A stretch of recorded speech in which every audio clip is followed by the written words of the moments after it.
the Happy Scientist podcast. Each episode is designed to make you more focused, more productive, and more satisfied in the lab. You can find us online at bitesizebio.com/happyscientist. Your hosts are Kenneth Vogt, founder of the executive coaching firm Vera Claritas, and Dr. Nick Oswald, PhD, bioscientist, and founder of Bitesize Bio.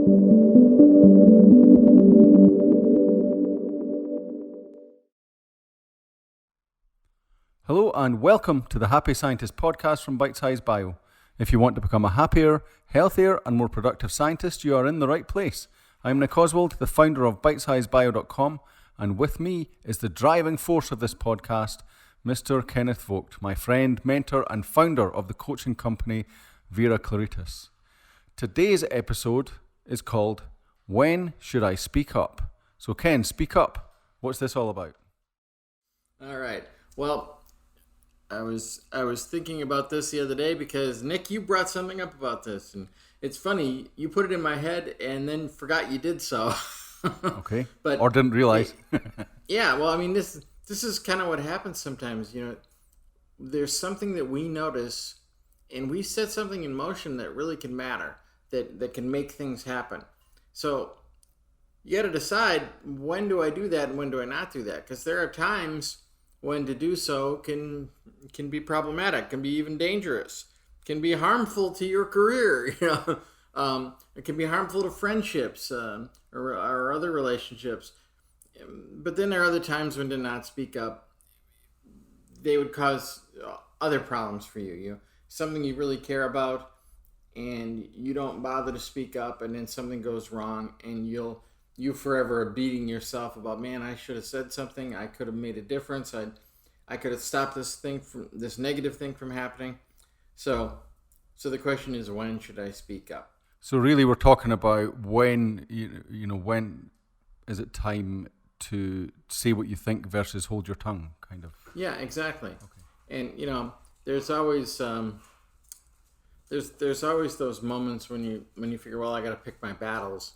But it isn't always about negative things. It might be about positive things too. It might be you could start something really good happening if you were the first person to say, hey, we should do X, or has anybody thought about doing Y?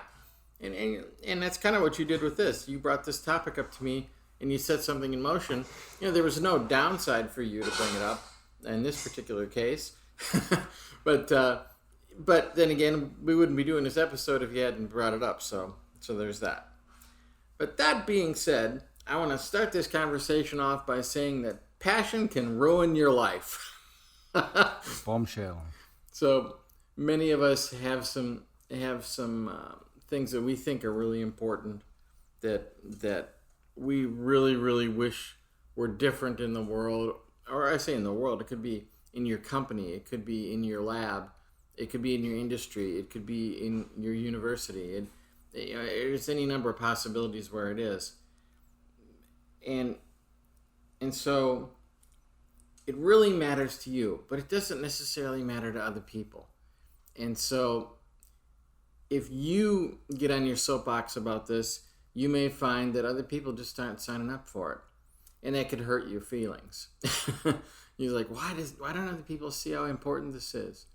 How come everybody else doesn't want to save the whales just like me? Or whatever it may be.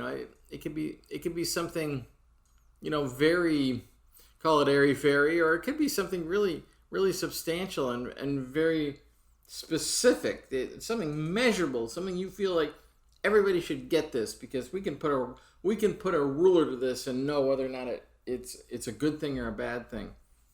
But the fact is you just having passion about it, it's not enough. And if you just let your passions run everything, you will find that people will not respond positively. Occasionally you'll find folks that'll have a similar passion to you, but chances are they already had that passion. You didn't convince them to have it. And for those who don't have that passion, they're just going to look at you and think, this is some kind of crackpot. This is some kind of imbalanced person about this topic. And even if they don't go that far, they might just go, that's just Fred being Fred. We don't worry about that. He rambles on about this, and and it goes in one ear and out the other, and you don't actually accomplish anything. So there's no value to you to speaking up in a situation like that. Now, the other side of this, though, is that if you stifle yourself, that can ruin your life too. If it's something you really care about, and you never say anything, and you just stuff it back down every time that your concern gets challenged, and often it's being challenged by people that don't even know they're challenging it. They don't even know that they're being a problem. Well, that can cause you a lot of harm, and ultimately that's going to harm your career. If you are constantly feeling repressed, that repression, it's going to show up in other parts of your work and other parts of your life, and you're going to get to a point where you just automatically circle the wagons. And you'll circle the wagons in situations where you don't need to, and where all you have to do is say, hey, wait a minute, we should go this way instead of that way, and everybody would go, oh yeah, okay, let's do that. So you can't just cut yourself off either. But you got to know, when do I speak up? When don't I speak up? So I was listening to a podcast, an interview with a psychologist and author. His name is Ian McGilchrist, and he wrote a really fascinating book. It's called The Master and the Emissary, The Divided Brain in the Making of the Western World. And it covers that notion that popularly understood that there's two sides to the brain, and there's a left brain and a right brain. And the way it's commonly understood is that the right brain is the creative side and the left brain is the logical side. But frankly, that is a simplification to the point of getting the wrong picture. It's not really how the brain works. In fact, and the notion that the left side of your brain controls the right side of your body and vice versa is also not even exactly correct. It's partially correct, but not exactly. So there is one thing about it, and that this book covers pretty well and is really important to recognize. And it's really important for you as scientists to recognize, because so many scientists would be what we would call classically left-brained. That is, they're logical, they're orderly, and you have to be in the business of science. You've got to be able to do things in a replicable fashion, and all of that would seem to be a left brain kind of task. But one thing that Dr. McGilchrist figured out was the way the brain works is a little bit different than that. The division between left and right is a little bit different, and it goes like this. The left brain is focused on specifics. It drills down to the details on whatever you've got going on right in front of you. Whereas the right brain is more big picture. It's seeing the whole landscape. And so you can imagine for an early mammal needed to know the difference between itself and food. And so when it got into some food, it needed to know where it was and understand where it was and be able to focus on that and make sure that it got the full advantage of that food that was there. At the same time, though, it needed to be aware of the general surroundings in case there was a predator around. And it needed to know the difference between itself and the predator. And so the right brain could always be there and deal with the uncertain world and unexpected happenings. Whereas the left brain is dealing with, here are the specific, I found the berries, I'm going to eat all the berries, I'm going to focus on the berries that are ripe, That's the very left brain part of all that working on. So if you can imagine, then you can have passion about something which could be a very left brain thing, very specific. But if you could see the big picture and say, okay, well, how is it going to impact my world if I charge up this hill right now? If I tilted this windmill, what's going to be the outcome? So that's something the other side of your brain can do. And that side of the brain is the imaginative side. And we've talked a lot in past episodes about how important it is for you to have a strong imagination and for you to be open to discovery. And that's kind of a right brain thing, which goes against your, blocking and tackling kind of everyday, very specific, make sure you do things in an orderly fashion, in a replicatable fashion, in a safe fashion, in a clean fashion, all those left brain kind of things. So I'll pause there for a minute and see if you have anything you want to weigh in on there, Nick. Well, apart from that's quite interesting about the left and right, the left and right brain side of things. But in regards to the speak up, don't speak up thing, it just struck me that again, this is another thing that we're talking about where it's a slider, it's a sliding scale. Speak up, don't speak up. And you want to find the sweet spot for you. You don't want to be the sort of person who always speaks your mind or always, is the maniacally speaking out about what you're passionate about. But you don't want to be someone who doesn't, who just stifles your opinion all the time. You've got to find the sweet spot. And the more we go through these episodes, the more it's kind of striking me that this is like a life, what you're describing here is life's big mixing desk, if you like. And each track each channel is a different aspect of how you live your life, and it's all about where do you about being aware that these are all sliding scales and getting a feel for where you want to be on each one. Right. So, yeah. And right now everybody's gonna get a gut feeling that they have about how comfortable this is, that it's a sliding scale. For some of you, that sounds very uncomfortable. You'd like it to be very, give me a formula, something that'll just be black and white that I can know for sure whether to speak up or not. Whereas others of you will like the idea that it's open and subjective. And the difference there is basically what side of your brain you're processing this on.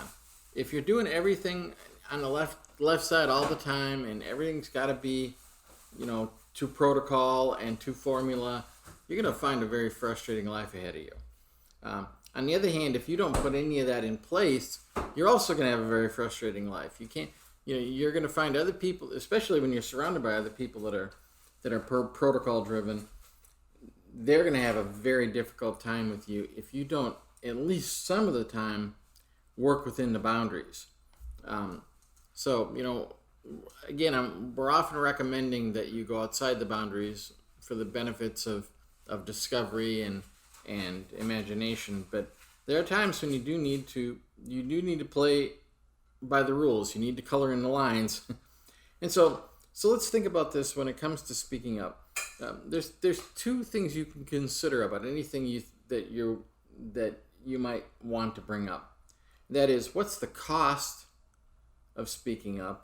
And what are the benefits of speaking up? And there's also a cost to not speaking up and benefits to not speaking up. So you've got several different ways you can look at it. Sometimes one of those things is going to leap out at you, is like, this is so worth it to speak up about. I'm going to I don't care what the cost is. I'm going for it. In other cases, it's going to be, man, I will be so much better off if I just shut up, and it'll be so clear to you that it won't be worth the cost to hang yourself out there. But that's what we need to look at. So if we first start off with the idea of, okay, let's look at the cost of speaking up. So you see something and you go, we're really doing this wrong here in the lab, and if we would get this better piece of equipment, we would solve this constant problem we're having all the time. And so then you think, okay, the cost of speaking up there. Well, you got to look at the cost to yourself. What's going to happen to me if I speak up? You got to look at what's the cost to the group. What's going to happen to the people I work with here? It's not just your peers. It could be your boss. It could be other people, whoever's involved with your group there. And then you can look at what's the cost to the world if I speak up. Will there be any harm done out in the general populace? Am I really shaking things up here? Is this going to create a stir that's going to cause a ripple effect that is negative? You can process all those things, and they don't always all apply. whether or not you get a new flow cytometer probably doesn't impact the world. Maybe it will. Depends on what you're doing in your lab, I guess. But you can look at that, and you got to look at things too. That just because, oh man, I would love for us to have a better piece of equipment here. That's really good for me, but that is going to be a big chunk of our budget, and boy, that's going to impact everybody. That's gonna mean there's other things we're going to have to give up. And by the way, there'll be other things I'm going to have to give up. So you look at those factors, and I hope your career is getting to a point where the decisions you're making actually matter in the world, where you can look at these things and say, wow, if we go this way, it's really going to make the world a better place. Or if we fail to go this way, it's not going to make the world a better place, or even do harm. And it's if you live in such a life, you have a rich life. You're making a difference out there. You're doing something. And even if you find you are constantly frustrated, like, well, I see this.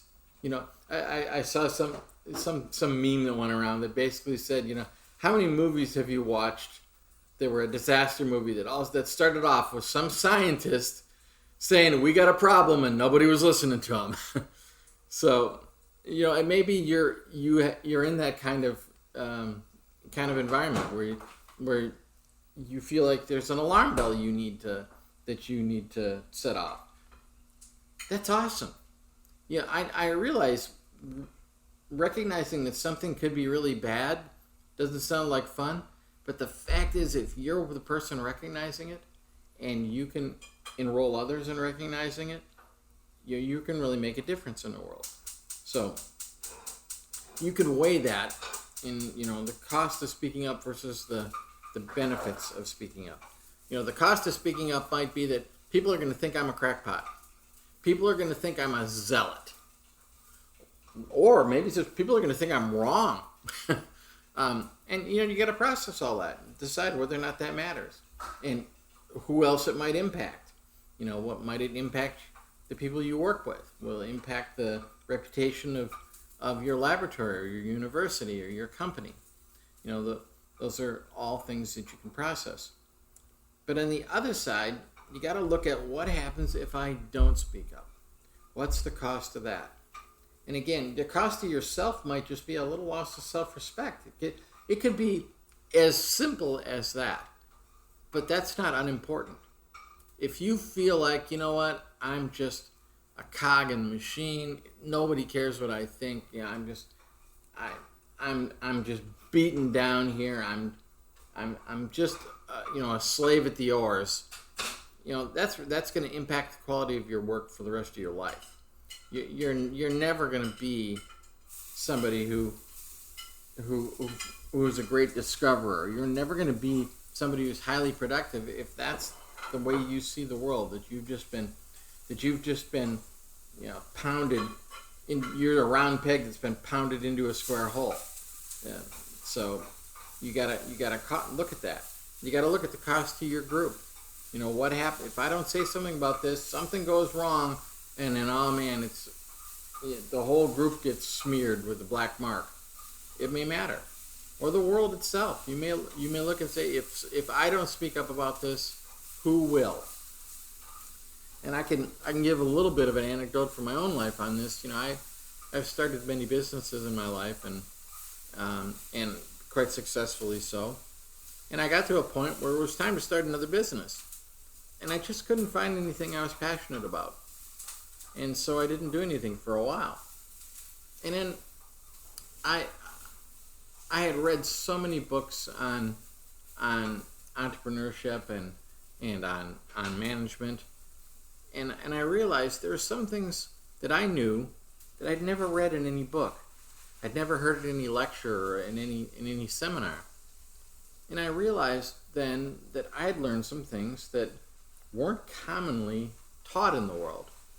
And I thought, if I don't start teaching them, when I'm gone, these concepts and ideas will be gone. I've got to speak up. So I saw the cost to the world if I didn't do something.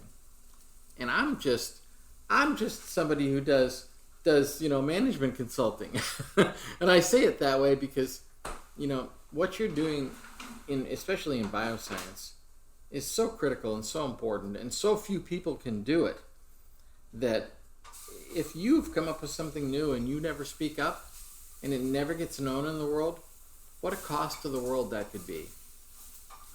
So I've been reading an interesting book here recently. In fact, I should put this in the notes too. It's called The Body by Bill Bryson. And he has gone through and he's interviewed so many scientists and doctors and investigated so many people who discovered things about the human body, which are amazing and fascinating. And some of them now are common knowledge, even among lay people like myself. But some of them they're only known to specialists. But if they hadn't been known to specialists, our world would have been really it would have really cost the world a lot. There have been people who seem extremely underqualified to discover things, who discovered things. People who weren't good at what they did. They didn't run good experiments. They didn't do good studies. They didn't know how. But they had passion about a particular topic, and they learned things, and they figured things out. So, that's something to consider. So I have kind of two kind of, what would you say, applications of this, if you like, or ways in which this kind of could play out, this kind of phenomenon of speaking out or not speaking out could play out. And one of those you see quite a lot is, heated discussions, heated topics, like, especially the obvious one is political topics.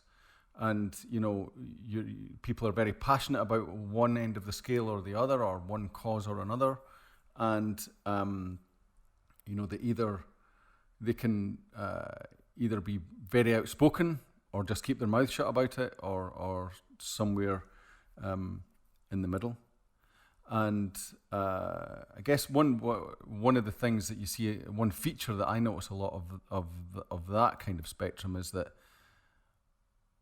maybe just as important as speaking about and giving respect to what you think is actually respecting what other people think as well, because a lot of the times you see that morphing into demonizing people who don't have the same opinion as you, and polarizing of opinion. So that's kind of like a bigger world kind of view of this kind of particular slider for me. But maybe zooming it back down towards more the lab setting. So we're talking about being a happy scientist here. So for me, the whole thing is all valid. It's getting this right in the things that you care about in the bigger picture, but also getting it right in the things that are going to make a difference in your career as well. If you're zooming it down into the lab, we've kind of touched on this previously, where about the idea of putting your opinion in to the pot when it's a lab discussion, or when you notice something in the lab, or something in the strategies that are being used in your group or whatever that isn't right, and you can either speak out and risk being wrong, or risk being right, or not say anything. And again, I think I've mentioned this before, but I think it's a good one. It was a pivotal moment for me. But that first job I was in, I wasn't the expert. I worked for a small company that was making a device.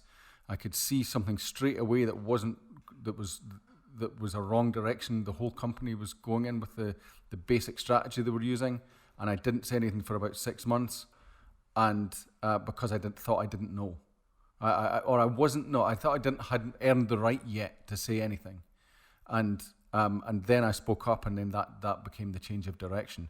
And it wasn't like a heroic thing or something. It was just a new pair of eyes on the problem. But I didn't respect myself there enough to think that I had something to say there. So it's interesting actually that in both those things that I'm saying, that respect comes into it, respecting of other people's opinion and respecting of your own opinion and your own, the validity of those. Right. This notion of earning your right to speak up, if if someone is about to get run over in the crosswalk, do you ponder whether or not you have the right to say to them, you're in danger if you take another step? No, you just take an action. And if you were wrong, you were wrong. But so what? The potential cost of that harm was so great that you're willing to do whatever has to be done. That you're putting your hands on someone who's to push them out of the way might be something you would never do. You'd never push somebody. But in this situation, you just have to. And so ponder that sometimes, even, when it's something that doesn't feel that life and death, and go, am I afraid to be wrong here? Am I afraid to have somebody say, "Oh, you're not seeing it correctly"? What harm would that be? I'll use your example, Nick. What if you had spoken up months earlier and they had said, "Oh, well, it's because you don't understand. There's this, and this." You would have learned something. The downside wasn't really that great. This notion that you hadn't earned your right didn't really matter that much. And you could have actually gained something even from speaking up earlier if you had been wrong. So, and again, I don't want to beat you about that. I think you've already taken yourself to I learned that woodshed lesson. over it. I definitely learned my lesson. And yeah, it was one of those. It's just another kind of thing, very practical way that played out in another company that I worked for. And I was a bit more experienced then, but I saw a person in that company who used to encourage everyone, and when we had a lab meeting or a group meeting, that you'd always have the wallflowers who wouldn't say anything, wouldn't ask any questions, wouldn't make any comments on what the speaker was speaking about. And he had, one of my colleagues had a great thing of making kind of a rule for all of his students that they had to ask at least one question. And that kind of forced them to put themselves forward, because when you're asking a question, you're implying that you know something about what's being talked about, right? And so it forced them to kind of get over that hurdle of being scared to be seen to be wrong. And I thought that was a great thing. It really helped people to grow, and it actually made the lab meeting a lot more enjoyable, because I used to do it as well then. I was like, okay, so I've got to ask at least one question here, and I'll go along with what he's saying. And it makes you then take things in a different way. And so that can be taken out to the bigger picture of what's your role in your group. Are you just a doer, or are you someone who's going to put in ideas, whether they end up being the right thing or not, or you're going to contribute in terms of innovation, or you're going to contribute in terms of opinion, or whatever it is that drives the bigger picture of the lab that you're in. And it's the same in a relationship or anything really. It's what do you want to be, and again, it's like so many of these things. The thing that stops you is the inhibition of fear of being wrong, or fear of being seen to be less, and you can train yourself out of that. And you bring up something else that's interesting there, that just statistically speaking, probably most people who are listening to this podcast are the worker bees. They're not in a leadership position necessarily, but some percentage of you are. And are you encouraging people to do that? Are you encouraging people to ask questions and to bring up things and to offer opinions? Or are you squelching them? Are you stifling them? Are you making it so costly for people to speak up that they never do? Well, think how much you're costing yourself by failing to take advantage of that extra set of eyes you have there. So yeah, and so I mean, if you look at it from the other way around, as we're talking here about when should I speak up? Again, going back to what I said earlier, that's about you respecting your own opinion enough to have the guts to voice it. But also, we could equally be talking about, as from a management position, from if you're the group leader, when should I allow other people to speak up and encourage other people to speak up? And that's just because if you think you're right all the time, you're so right that you don't want to hear other people's views on how things could be done or different or whatever, then you're just as and the truth is that you're just as wrong as the person who thinks that he's never right and so doesn't speak up. And part of it might be, look, I don't want to be constantly be pestered by stupid questions or silly ideas. I understand. However, sometimes silly ideas turn out to be really interesting. Or even if the idea itself isn't that great, it can spawn something else. So it creates opportunity for new discovery, and that matters. It's funny you say that because the thing I referred to earlier, the first company I worked with, and it was I didn't see the idea for months. It sounded so stupid, the alternative idea that I had. That's why I didn't. That's one reason I didn't see it, and it ended up that it actually was the solution. And so yeah. Well, there you go. That made it more fun in the end, though. Well, yeah, when a story like that has a good outcome is great. But the fact is, I bet if you searched your memory, you could find some times when you didn't speak up and you never spoke up. And now you don't have any story to tell. Yeah, of course. But I'm only going to talk about the good ones. Yeah. But I mean, I'm saying even for ourselves, we don't remember those things, the things that never happened. We don't even know what we lost in those settings. And so, yeah, there was an earlier episode we did, episode 16, which is the challenge differentiating between science and scientific opinion. And we have to recognize that as much as you may be dealing with science all day, it isn't all chiseled in granite. Some of it is opinion. And there are very, very erudite, intelligent, educated people who differ in those opinions. And so it's really valuable to hear the opinions of other people that you don't agree with. And the converse of that is you are denying people value if you don't bring up an opposing opinion sometimes. It's good for everybody, even if they don't change their opinion. Because if somebody hears the opposing view, and it may help them strengthen their position. It may help them realize how right they are. And you may think, well, gee, I don't want to help my opponent do better. Well, actually you do. Because at the end of the day, I hope that what you are for is what is the most true, what is the most accurate. And even if you bring up something that's inaccurate, if it solidifies the position of understanding better what is correct, you have done a service. There's still the upside opportunity there, even though you may not be in the winning side of an argument, as it were. And that, I mean, the same goes true then of respecting other people who respecting and listening to the opinion of opposing opinions, and giving them air and letting them be in the ether without demonizing them or without polarizing. You can agree to disagree and be aware. I think when we talked about the the difference between science and scientific opinion is that I think sometimes it's quite easy to lose sight of the gap between what is a scientific fact, scientifically proven fact, and opinion, and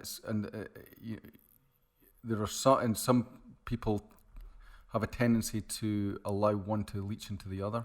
Well, more specifically, to allow opinion to leach into sounding like it's a fact because it came from a scientist. And so that's right.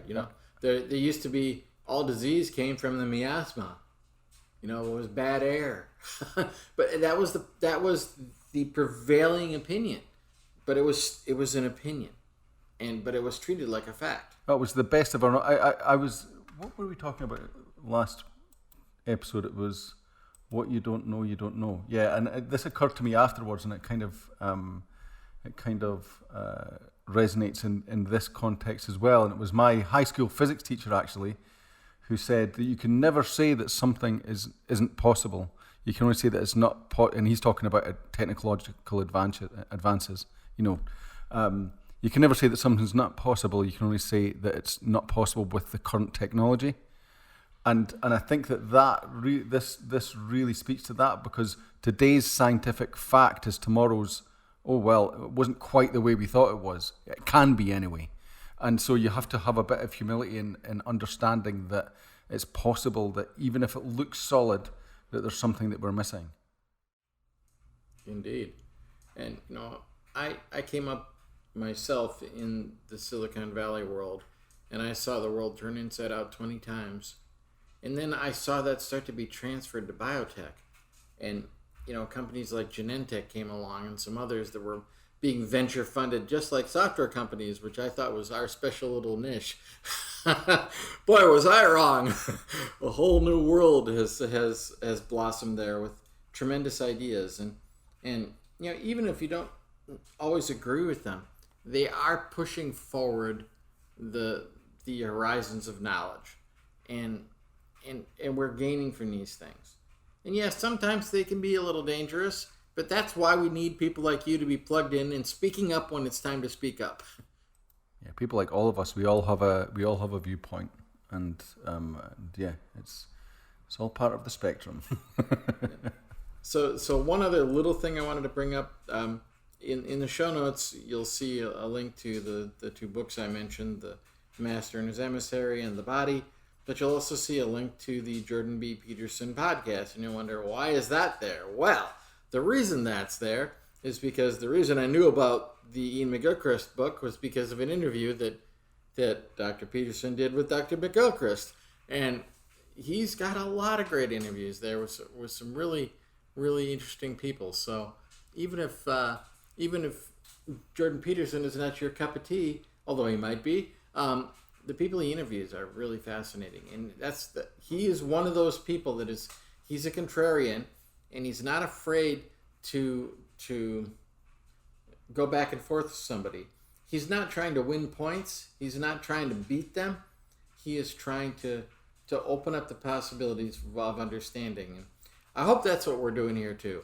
And at the end of the day, the more you understand, the happier you're going to be. It's running around confused and frustrated about life does not lead to happiness. Absolutely, and hopefully people pick up on these ramblings and can get something out of them. I think that they will. You can. So this episode is number 32, and as Ken mentioned, so the outline of the chat, but also these links are in the show notes, which you can get by going to bitesizebio.com/The Happy Scientist and then finding episode 32 in there. Click on that page and it will be in the show notes will be in there. You can also find us on facebook.com/The Happy Scientist Club, and there you can contact us and tell us how amazing or how unhelpful this podcast was. We're open to all opinions. You feel free to voice them, and you can, we'll be putting up other types of content on there as well that's related to this. So if you find this useful, then facebook.com/The Happy Scientist Club is the place to go. And the last thing, as always, is a reminder to look at episodes 1 to 9 if you haven't done so already, and you find this type of content interesting and helpful. In the end, we want to give you tools that can help to make you a happier and more productive scientist. That's the idea. Episodes 1 to 9 have some foundational principles in there that you will find particularly useful in kind of resetting some of these, or becoming aware of and setting some of these parameters that help you work more efficiently and in a more joyful way. So you can get them at episodes 1 to 9. So again, Ken, thanks for another great episode and for speaking about that. Thank you. And we'll catch you all next time.